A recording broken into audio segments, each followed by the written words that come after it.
Gandang gabi mga idol at welcome back dito sa ating tambayan, dito sa ating kwentuhan at alam niyo naman na napakatagal na, mahigit 2 taon ko nang ginagawa ito, ang pagko-coach ng mga karanasan ko tungkol sa GERD at acid reflux. Ganun na rin sa mga iba pang karamdaman katulad ng anxiety at saka depression na dulot ng sakit nating ito. Yan mga idol, madaming mga kwento ang aking ibinahagi sa inyo, kwento ng buhay ko kung paano ako gumaling at ito ang ginamit kong paraan para makapag-coach sa inyo. Ito yung mga ginawa kong topic para pag-usapan, ikwento, ibahagi ang bawat pagbabago sa aking sa aking sakit. At para sa mga matagal na o dati nang sumusubaybay sa aking vlog, nakita nyo, nasaksihan nyo yung mga pagbabago na nangyayari sa buhay ko, sa sakit ko. At natutuwa ako na marami ang mga humihingi ng tulong, naniniwala sa mga kakayahang ginawa ko sa sarili ko para malampasan ang GERD, ang anxiety, depression. Yan. Tulad nga ng mga kaibigan natin na tumatawag o nagme-message sa akin in personal sa aking messenger, nagpapasalamat ako at sa kabila ng hindi naman ako doktor, hindi naman ako medical practitioner, binigyan nyo ako o pinagtiwalaan nyo ako para hingin ang mga idea ng pagpapagaling nyo. Tulad sa pagpapatuloy ng video ito, gusto kong i-coach yung isa nating kaibigan na padalawang beses ko na nakita o nabasa yung comment niya sa mga vlog na ginagawa ko.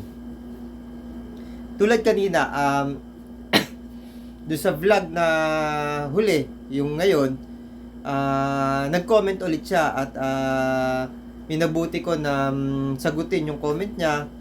Ito yung comment niya, at saka si Sir si Sir Kurt Pakot. Ayan. Shout out Sir. Yung pong comment nyo sa aking video, yung huling comment nyo, dahil nag-comment na kayo nung nakaraang video, hindi ko siya nasagot dahil marami akong ginagawa. Pero yung comment mo ngayon sir, sinagot ko. Ang sagot ko po sa inyo, sa messenger ko po kayo mag-message din para ma-call ko din kayo. Isa sa pinakamahirap na o pinakamasakit na karanasan sa sakit na GERD ay kapag ka nagkaroon ka ng H. pylori. Dahil po ang H. pylori po ay isang bakterya na sumisira sa ating kalusugan, sa ating digestive system. Sa ating pong sikmura. Diyan po yan namamalagi at syempre ibabahagi ko sa inyo kung ano yung mga nararanasan ko dyan. Ibabahagi ko sa inyo kung paano ako gumaling. Ibabahagi ko po sa inyo kung ano pa yung mga paghihirap na nararanasan mo at papaano mo ito tatanggapin o susolusyonan. Ito kasi yung mensahe na pinaabot sa akin ni Sir Kurt. Sir, magandang hapon. Positive din ako sa H. pylori at may GERD din ako. 1 week na akong nag-take ng antibiotic pero mahina pa rin ako. Ano po ba ang dapat kong gawin? Tapos palagi akong nauuhaw at mapait ang dila ko palagi. Yan. Karamihan sa mga nagkaroon ng hindi lahat. Pero karamihan sa nagkaroon ng GERD o palagi ang pag-acid reflux ay nagkakaroon ng H. pylori. ito po yung dahilan, ano mga idol. Um, para doon sa mga hindi pa nagkaka-H. pylori na meron kayong GERD, dapat maayos nyo na yung ano yung acid reflux nyo. Sana maging tama na lang, o kung magka-acid reflux kayo, kusa itong mabilisang maka-recover. Ano po? Bakit po? Kasi po ang acid reflux po, ang totoo po niyan, hindi naman po siya talagang sakit. Ano? Normal po sa tao ang magkaroon ng acid reflux. Marami po kasing dahilan kung bakit natitrigger o bakit lumalabas ang acid reflux. Una po, pwede pong nasobrahan kayo sa gutom. Ano po? Pangalawa po, pwede pong nasobrahan kayo sa pagkakabusog.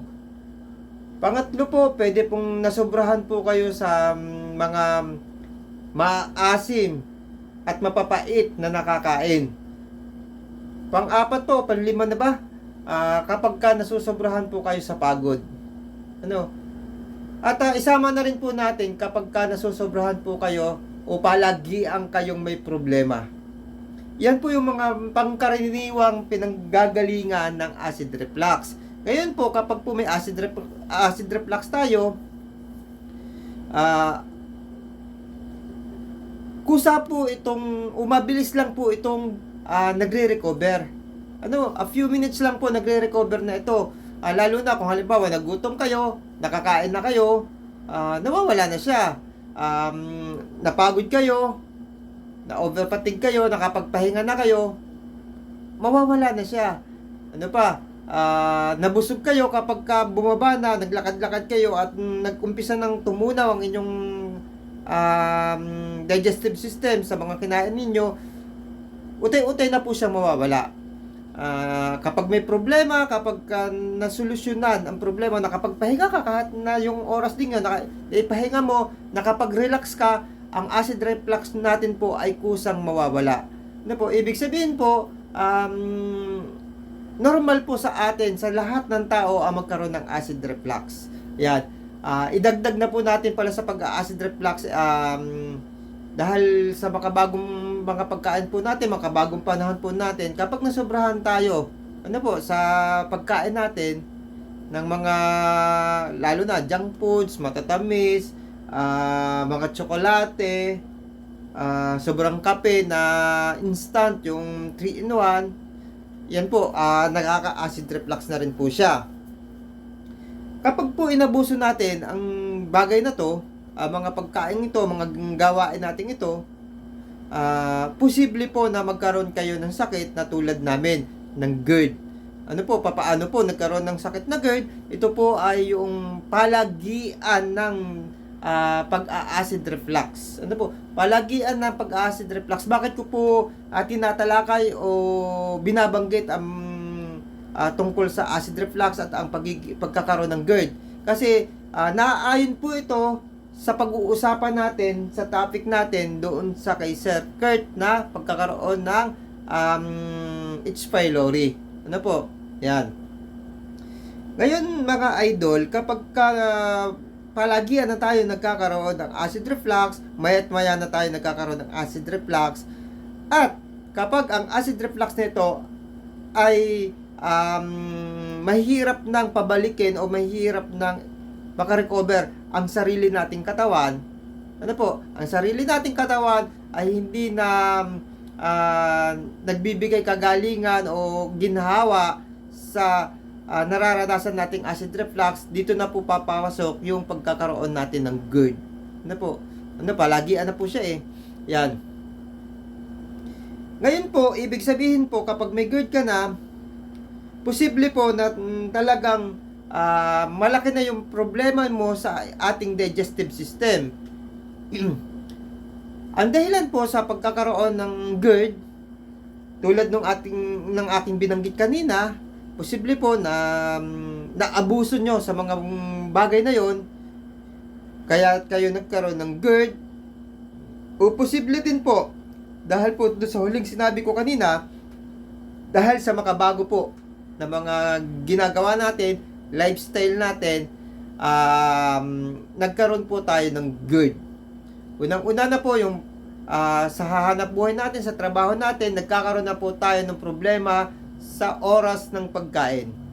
Ano po? Sa oras po ng pagkain, mayroon pong sinusunod ang ating digestive system. Bawat isa po sa atin, meron po tayong itinakdang oras kung kailan tayo dapat kumain at kung kailan tayo dapat magutom, kung kailan dapat pong lumabas ang ating enzyme at saka ang ating acid para tunawin, para isala yung mga benepisyong kailangan ng katawan natin, yung mga tamang nutrition. Mga kaibigan na,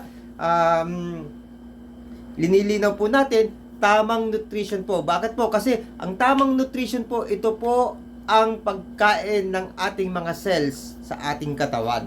Ang cells po natin, ito po ang nagbibigay buhay, kalakasan sa ating katawan. Ano po? Sa ating pagkatao. Ano? Kapag po nagkaroon ng problema ang isa sa mga cells natin, malaking problema po yan ng ating katawan, ating kalusugan.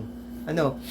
Ito pong mga bagay na ito ay hindi ko po pinag-aralan sa paaralan o hindi po ako doktor na kailangan magturo nito. Kung bakit lang po ako nagko-coach sa inyo, kasi ito po ay matagal kong pinagdaanan. At para malaman nyo, panoorin nyo yung mga lahat ng vlog ko, makikita nyo kung paano ako gumaling. Ano? Yung step by step ng mga kwento ko, panahong may sakit ako hanggang sa ako'y gumaling. Ano po mga idol? Yan. Dahil po sa makabagong lifestyle natin, unang-una na nga yung tamang pagkain, nagkakaproblema tayo. Ang nangyayari po, lumalabas yung ating panunaw, ano po, ang tagasala ng mga vitamins, mineral, etc. O sa mabilisang salita ay tamang nutrition na kailangan ng ating mga cells, wala po siyang tutunawin. Kasi lumikdang kayo ng pagkain sa tamang oras. Kasi busy kayo sa hanap buhay nyo. Busy kayo sa sports.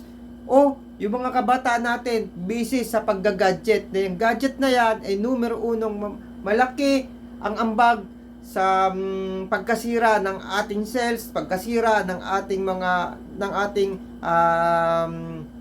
immune system dahil sa radiation na taglay niyan. Ano, dagdag na po yan mga idol, bonus na yan. Yan po. Anong gagawin ng ating panunaw na wala siyang matunaw? Ano, wala siyang matunaw. Ang gagawin po niya, aatakihin yan yung ating digestive system, ano po, yung ating lining na sumusuporta sa ating digestive system, sa atin pong sikmura. Yung pinag-uusapan po natin na panunaw ng ating kinakain, yan po ay acid.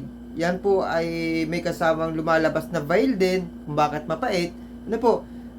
At yung acid pong yan, sabi po sa pag-aaral, ay gasing init o gasing tapang ng asido na nasa baterya ng sasakyan. Ganun po kainit yan. Ngayon po, nakadesign po sa init sa tamang init, ano po, sa tamang init ng ating asido, yung ating lining ng katawan, ng ating tiyan, do sa ating bituka, ano po, may lining po siya, nakadesign po siya na hindi siya masusunog, kasi nga po, yung acid po yan, humahalo yan sa pagkain. Kapag humahalo sa pagkain, hindi po siya ganun ka-init. Ano po, ngayon, pure na acid lang yung nasa tiyan natin, walang hinahaluan. Ang mangyayari, mas mainit siya kumpara doon sa may hinahaluan. Ang mangyayari po, dahil sa matagal naghihintay yung asido, ano po, dapat ilang minuto lang daw yung asidong yan sa katawan natin, nawawala na yan dahil lumahalo nga sa pagkain. Hindi po tatatag yung ating lining ng ating bituka.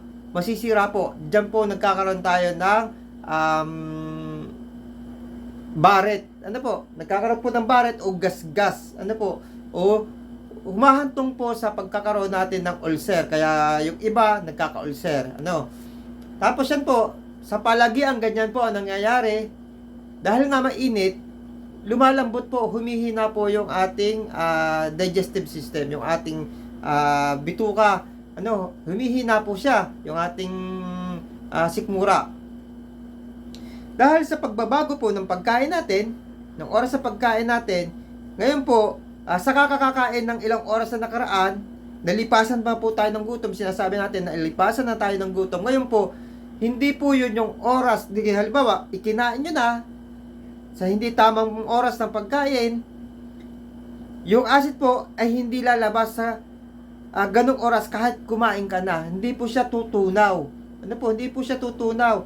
Sinasabi ko po, may tamang minuto na kailangan yung acid na sa katawan natin kasi tutunawin natin yung pagkain na naandyan. Ngayon po, ganun din po yung pagkain. May tamang oras din lang po siya na dapat na i-inbox sa ating chat. Dahil kung hindi po, magkakaroon po tayo ng problema. Kung hindi siya maaalis sa ating sikmura. Dapat po, napoproduce na yan, natatanggal ng vitamins niya, yung mga kailangan, yung nutrition po, dapat po natatanggal na. At yan po ay dinadalaw na po ng ating ugat sa mga cells natin, kung saan po karapat dapat sila pumunta. Ngayon po, hindi po napaprocess yung pagkain na andyan lang po. Pwede po siyang maging toxic, maging poison ng ating katawan kung bakit nagkakaroon pa tayo ng iba pang karamdaman, nagkakaroon tayo ng iba pang mga uri ng bakterya sa katawan. Dahil po, ang pagkain po, yan po ay galing sa labas, ipinasok po sa ating bibig, papunta po, papasok sa ating sikmura, may kasama po yung iba't ibang klaseng bakterya dahil po, ang bibig po ay isa po sa pinakamaraming bakterya na nabubuhay sa ating katawan. Sumasama po dyan. Ang isa pong sumasamang bakterya dyan, yun na pong pinag-uusapan nating H. pylori. Isa po sa bakteryang napakatapang. Bakit po? Dahil ako po nakaranas ng H. pylori. Ang H. pylori po ay dalawang klaseng antibiotic ang ginagamot. Hindi po pangkaraniwang antibiotic, mga idol. Napakatapang na antibiotic po. Dalawang klase po yan. At sa karanasan ko po, 2 beses ako nagkaroon yan. Sa karanasan ko po, 2 linggo po ang gamutan niyan. Ganun po katindi ang H. pylori. Ang kinakain po niyan ay yung mga pagkain hindi natunaw ng ating panunaw, ng ating acid dahil sa maling proseso ng ating pagkain hindi sa tamang oras. Ngayon po, ang H. pylori po, kaya po masakit yan kasi nga po, ubos na yung pagkain, kinakain nila. Yung iba nga pala po, ba't pumapayatan po yung matataba na pumayat na H. pylori? Kasi nga po, yung vitamins ay hindi napupunta sa mga cells ng ating katawan. Ang kumakain po niyan, yung H. pylori bacteria. Ngayon po, bakit naghahangin ang tiyan natin kapag may H. pylori bacteria? Kasi nagmumultiply po yung H. pylori. Nagbabubbles po siya. Dumi-dumi yan, bubbles. At yun po yung dahilan kung bakit naghahangin ang ating tiyan. Bakit po nagkaka-ulcer tayo kapag may H. pylori? Dahil po sa pagkain po ng H. pylori sa lining ng ating bituka, napupudpud po siya at nagsusugat po. May mga nagsabi po sa pag-aaral na nakakabutas ng bituka. Yung mga ulcer na nabutas ng bituka at ang gamutan po niyan ay emergency. Emergency na operation. Yan. Buti na lang ako hindi ganun nangyari sa akin. At sana kayo, hindi din po ganun ang mangyari sa inyo. Kaya po mahalaga ang magpa-check up. Ngayon po, tulad ng pagpapa-check up na sinasabi ko, kailangan, sa tulad ng ginawa ko, may mga advocate na doktor na ayaw ng gamot. Pero ako po, pabor ako sa gamot, pabor ako sa mga dagdag na gawain para lumakas ang resistensya ng katawan para mawala yung sakit. Ganyan po kasi ang ginawa ko. Hindi lang po gamot. Hindi lang po gamot. At ang kagandahan po sa mga ginawa ko ay yung mga nasa kusina na halos hindi ko bibilin dahil pangkaraniwang pagkain na linuluto sa kusina. Ngayon, bakit ang sabi ni Sir Kurt, uminom na siya ng gamot pero nanghihina pa siya? Kasi nga po, ang bakterya po, kahit anong klaseng bakterya kapag pumasok sa katawan nyo, nagbibigay po ito ng panghihina ng katawan. Kahit anong klaseng bakterya po, yun pa po na napakatinding bakterya. Ngayon po, Ang isa po pong dahilan kung bakit lalo ka nanghihina kasi may tinatawag po tayong bad bacteria at good bacteria. Ang bad bacteria po, ito po yung naging problema natin, katulad ng H. pylori. Bad bacteria po siya. Bakit po? Kasi po, pumapatay po siya sa kalusugan ng katawan natin. Ngayon po, ano ang dahilan at lalong nanghihina ang isang tao na nagkaroon ng H. pylori na umiinom ng gamot? Isang linggo na siyang umiinom ng gamot pero nanghihina siya at patuloy na nanghihina. Dahil nga po, may tinatawag tayong good bacteria. Ang good bacteria po, ito po ay nagpapataas po ng ating immune system. Ano mga idol? Siya po yung lumalaban sa bad bacteria. Nagkataon lang po, mahina yung ating good bacteria kasi nga po, mahina yung resistensya natin. Ito yung mga sundalo ng katawan natin. Kapag nakita nila yung may pumapasok na bad bacteria, susugudin niya ito, pupuksain niya ito, lalabanan niya ito. Ngayon, kung bakit nagkakaroon tayo ng hindi maganda o natatalo, kasi nga po, mahina yung resistensya natin. Kaya nga po, ang ginagawa ko, ang tinuturo ko, ay kinukuts ko sa lahat na mga kasamahan natin dito, palakasin ang ating immune system sa pamamagitan ng pagkain na masustansyang pagkain. Pagdadagdag ng mga food supplement na karapat-dapat para lumakas ang resistensya natin. Maraming kwento ako sa iba't ibang vlog na ginawa ko. Yan. Ngayon po, ang dahilan, kasi sa iniinom po nating gamot, sabi ko nga, ang gamot ng H. pylori, dalawang klaseng matinding antibiotic. Ang antibiotic po, pumupuksa po yan ng bakterya. Ngayon po, wala po siyang pinipiling bakterya. Maging bad bacteria, good bacteria, tepok agad. Pinapatay niya. Tinatanggal niya. Ngayon po, ba't ka nanghihina? Pinag-usapan natin yung immune system. Kasi, namamatay yung good bacteria, humihina yung immune system mo. Ano ginagawa natin? Kailangan natin magdagdag. Habang umiinom tayo ng gamot, magpasok tayo ng good bacteria, ng probiotic. Diyan po pumapasok yung kinukwento ko sa mga vlog ko dati na kailangan natin ang probiotic. Actually, doon sa ibang bakterya nga, sa mahihinang bakterya, pag pumasok sa katawan natin, halimbawa, nagka-UTI tayo, yung iba, may kakilala ko mga kaibigan, pharmacist, doktor, o hindi sila umiinom ng gamot, sa UTI. Hindi siya bakit? Ang iniinom nila, yung probiotic. Kasi, pag lumakas yung probiotic, malakas ang immune system, kayang puksain yung mga ordinaryong bad bacteria. Kaya po yan, habang umiinom po kayo niyan, Sir Kurt, kailangan nyo pong uminom ng good bacteria para tuloy-tuloy na may good bacteria ka, hindi nawawala.